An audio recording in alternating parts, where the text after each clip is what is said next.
Okay, well, I'm going to pull a distributor and put the electronic ignition in it, and I'm going to change the coil, and I'll show you how to pull a distributor and put it back in without, having to screw around with your timing for an hour after you're done. One thing I do before I do any work like this is I disconnect the negative battery cable, and the reason why I disconnect the negative is because if you're undoing or doing up your battery and your wrench hits the body anywhere, you don't get sparks. So whenever you're taking batteries out or putting them in or whatever, always connect your positive first, your negative last, and when you're removing a battery, remove your negative first and your positive last. That way if your wrench slips and hits the body, you don't end up with sparks everywhere. So alright, let's get started. Okay, the way you can pull your distributor and not have to mess with timing too much other than just with a light when you're done is I take the cap off and then note the way the rotor is, and I make a mark with a magic marker on the distributor, and I make one on the engine block where that rotor is pointing. And when you're done, you put the distributor back in with all those lines lined up with the rotor, and usually the engine will start right up. And then you can set your timing with the timing light. So let's get the distributor out. Now remember, the gears are heliocut for the distributor, so it rotates as you remove it. So take note of which way it rotates and where it rotates to, so you can kind of set the rotor back in that same area before you drop it in. Then the oil pump drive will line right up, and you'll have no issues getting the distributor back in. So let's get that puppy out and pull those points out, those old original. They've been in there probably at least 40 years, those points, or 37 years anyway. Ray said he had it, I think he said he had it tuned up and the oil changed before he stopped driving it, and it looks like it because the cap rotor and points and everything all look brand new. The plugs, the oil was clean when I drained it out, the original oil. So let's get that thing out and start putting the electronic ignition in. Alright, I got the distributor and the coil off the engine. I put a paper towel in the hole where the distributor goes so nothing gets down in there. So let's go over here.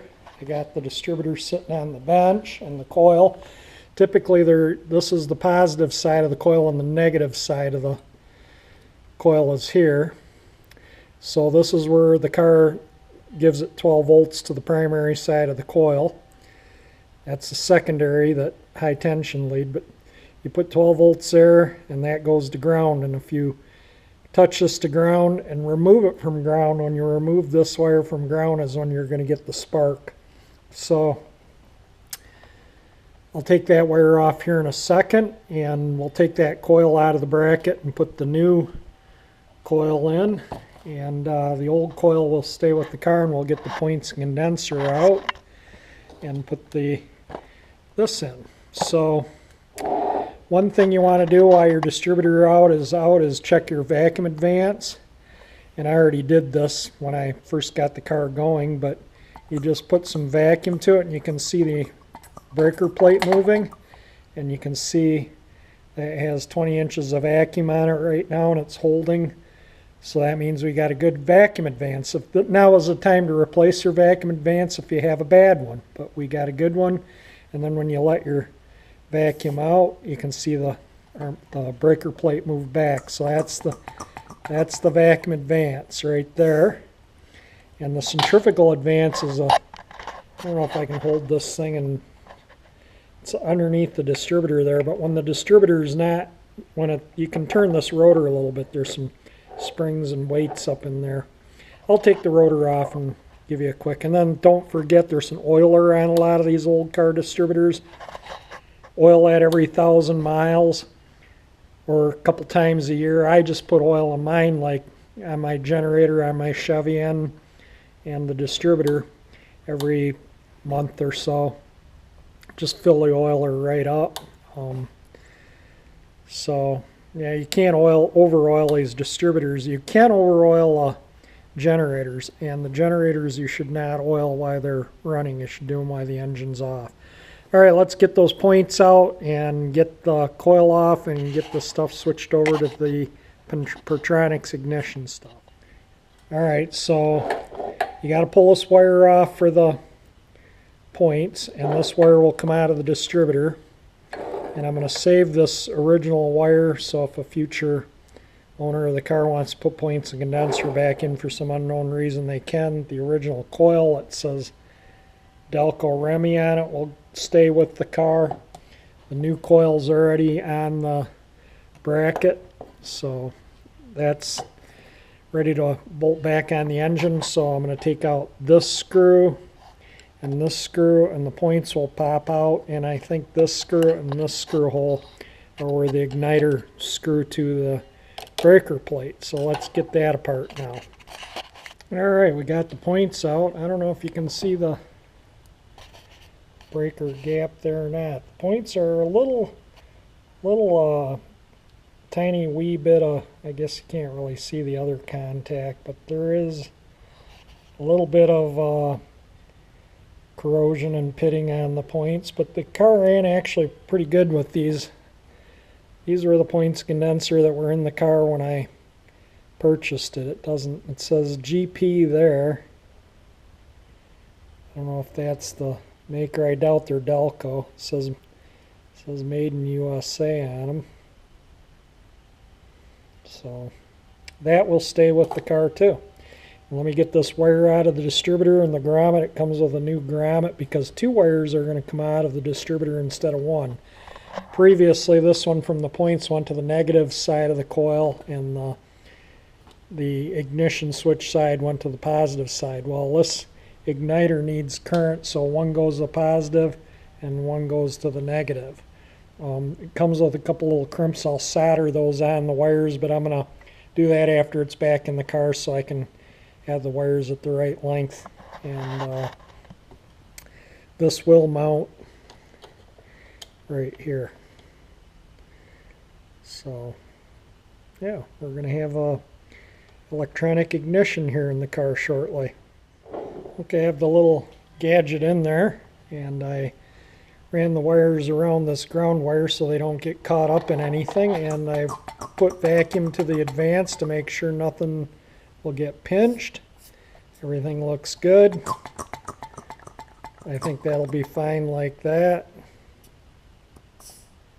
So that is pretty much all in. This is a centrifugal advance. You can see the springs on the top here, so I don't know if I can hold this camera somehow to where I can do 2 hands here. Just give me a minute.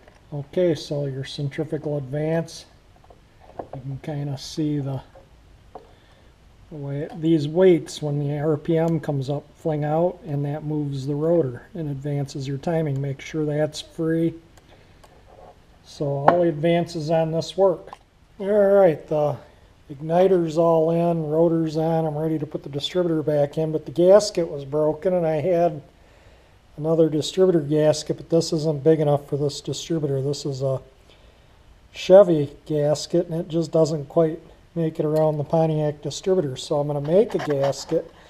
And what I did was I put my caliper and measured the shaft, and then I found something that was the same size, and then I measured this part here and found something that was the same size.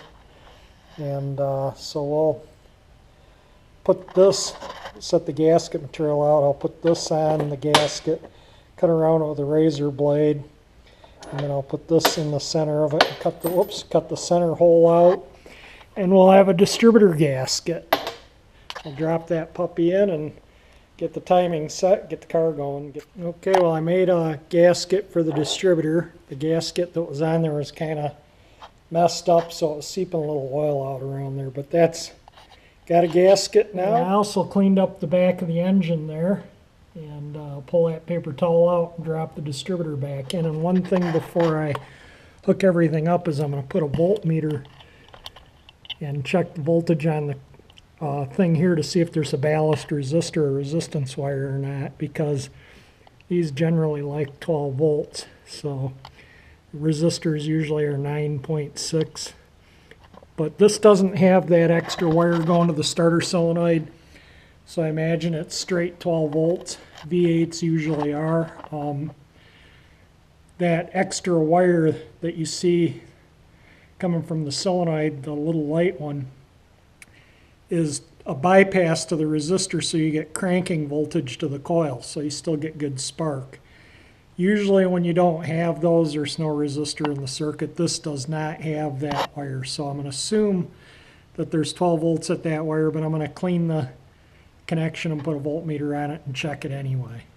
Alright, I got the distributor set back in, and as you can see, all my magic marker lines line up with the rotor. I'll take a little lacquer thinner and rag or paper towel or something, wipe those marks off so in the future they're not there. If somebody goes to pull the distributor and they make marks, it doesn't mess them up. I'll solder the eyelets on here and check that voltage to this wire, and then we'll be ready to put the cap and everything back on and check the timing with the timing light. Well, this is what I like to do. I like to take a couple pieces of shrink tubing and put it down the wire, and I take those ugly things off these connectors, and I'll put these, crimp these on the wires and solder them. Then I'll slide these up so they're up over it and shrink wrap it, and it just looks a lot neater and less likely to cause issues. Alright, now doesn't that look a lot neater? That's all soldered and shrink wrapped, so we won't have any issues with that. And I'll hook these to the coil, and I still got to put a voltmeter on this. I don't have the distributor bracket on yet. I'll put that on, but I got to leave it loose so I can move the distributor a little bit to adjust the timing, and I'll leave the vacuum hose off to the vacuum advance while I set the timing to. It runs manifold vacuum to the advance.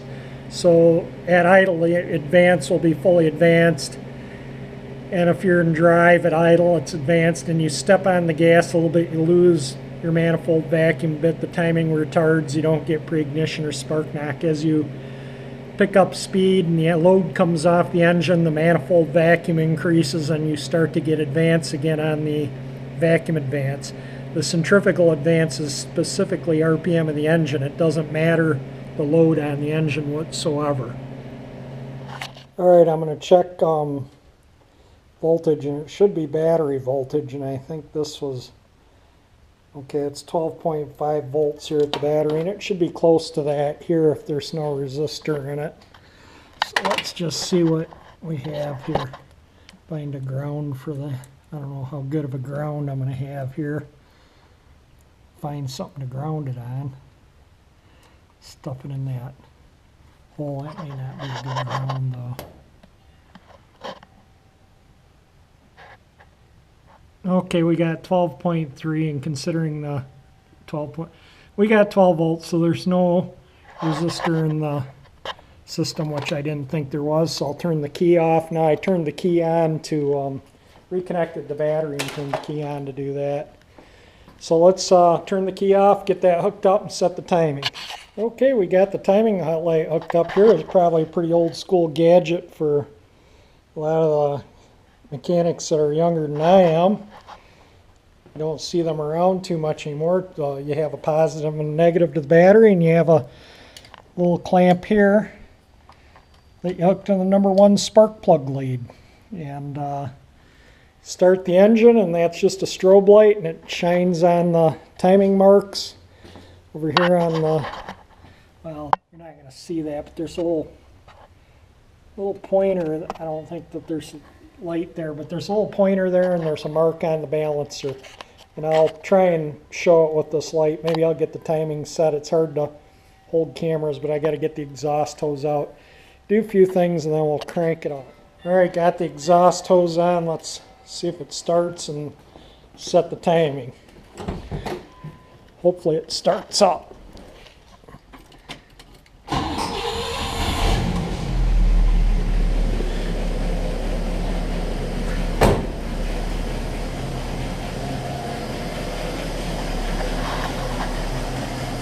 Sounded like it was a little over, oh, it's almost right on the money. It's maybe a degree or two off. It's running without a vacuum advance right now.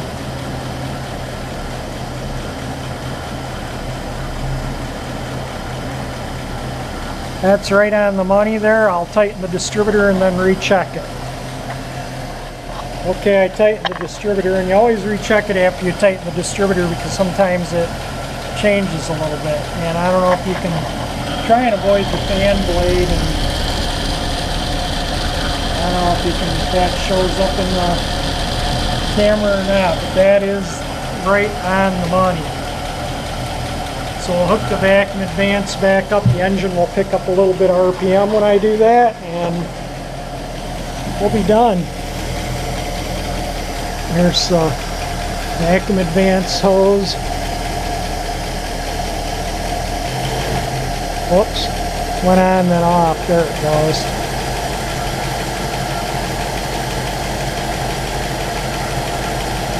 Actually, what I'm going to do is I'm going to do what I did to the other ones. I'm going to cut just a fraction of that off. Okay, I cut a fraction of that vacuum hose off. We'll stick it back on the advance here.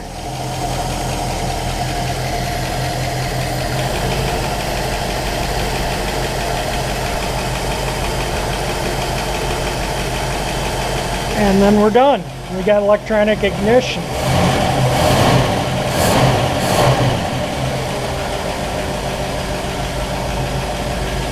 Sweet running engine. Running on Pertronix electronic ignition, and now you won't see the timing marks way down now because it's running advanced. You can see, I don't know if it shows up in the camera or not, but you can see how much advanced the timing is now. And when you set your timing to know which way to turn your distributor, you follow the vacuum advance in, so the distributor is rotating this way. Turn it that way to advance it, that way to retard it. So there we are. Electronic ignition installed. Alright, it's all together. Heater core is done. Electronic ignition is in. Still using the factory original distributor. Still looks pretty original under the hood. And if it wasn't raining out, we'd go for a little drive, but it's raining out pretty good. I don't think that shows up, but take my word for it, it's raining pretty good right now.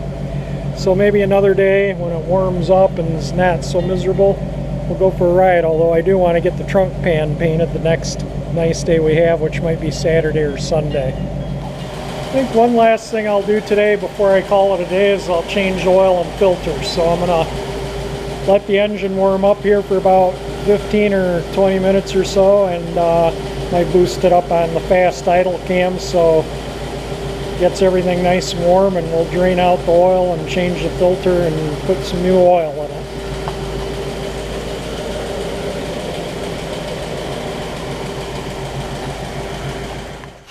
Alright, I got the oil draining out of the engine. I put the new filter on, drained the...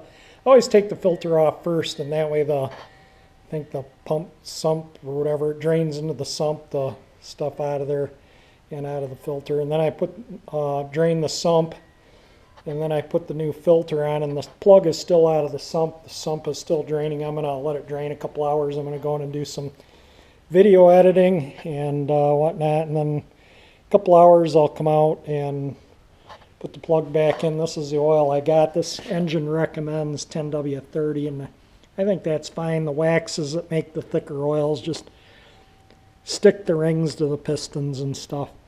So I'll use the 1030, and I'm using this because I'm probably going to change the oil again in not too long, maybe, after I drive it a bit, and, get all the things flushed out. And one thing I made was I cut off a jug, put some chicken wire in the bottom, and then I can put the oil filter in there to drain out. This is the oil filter off the car.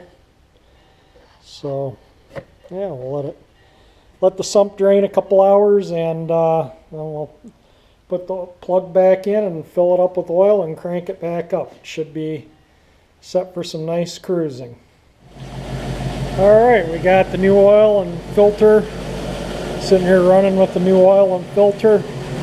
Sounds good. And yes, this engine does take 6 quarts with the filter. You weren't seeing things. That was a 5-quart jug and a 1-quart bottle. The capacity is 6 quarts with the filter.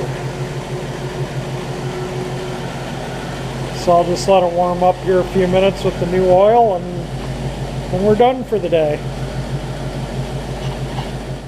Well, I don't know if that shows up or not on there, but it's right up to the full mark. So we got clean oil and filter ready for some cruising. We'll get the trunk pan painted up hopefully next.